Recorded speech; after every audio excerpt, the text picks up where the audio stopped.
what are tenants demanding? And we've got some of the top people from some of the top shops here that are seeing that and feeling it and living it and breathing it every day. The second panel is going to be talking about supply.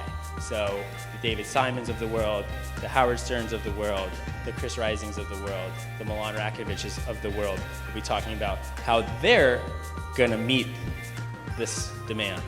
We're all here today to talk about what creative space means to the people on this panel, what it means to our commercial real estate community, because I think creative space is evolving to a point now where it's gone from kind of an outlier to really mainstream corporate America.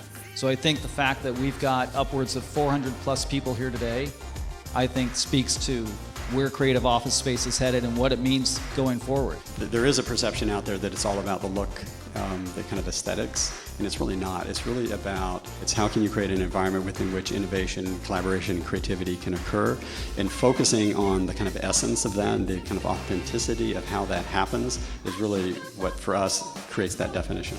A lot of times landlords will ask me what we want, and the answer is, we don't know we know what we want right now. We don't know what we'll need next year because our business changes so rapidly and grows so rapidly. So we need a lot of flexibility.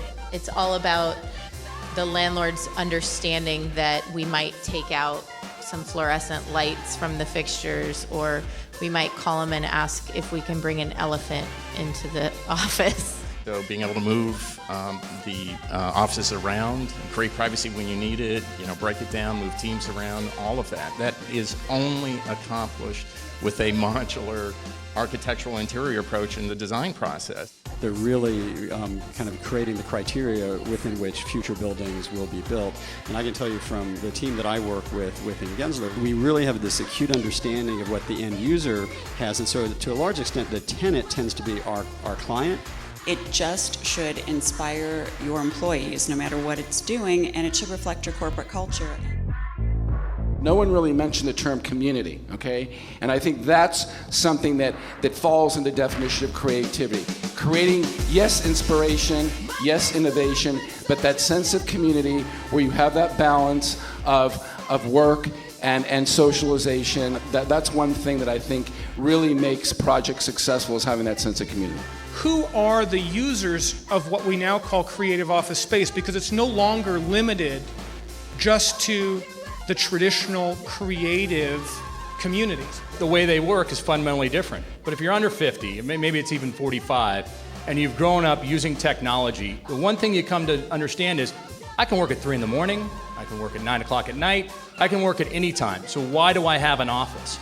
You don't have an office because you need to lay out papers and you need to put on a suit and tie and you go. You have an office because you want to be around people. Today, all the residential units that are being built are open plan, more great rooms, more of this sort of collaborative space, right? It's just a functional change in the way that we're living, and that's morphing over into the way that we're occupying our offices during the course of the day.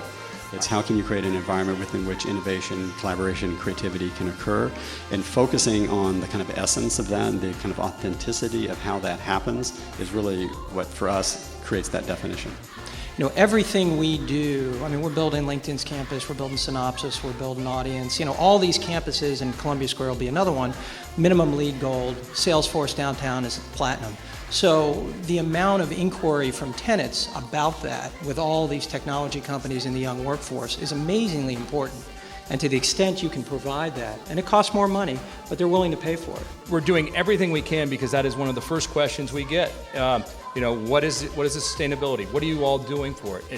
It's a new generation. It's LEED and sustainability. That it's obscene to think that 60% of landfill is construction debris.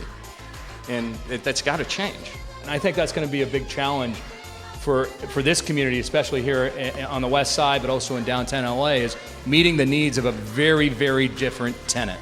And everybody up here is extraordinarily creative, and I know over the time we'll see it, but I think that's a challenge.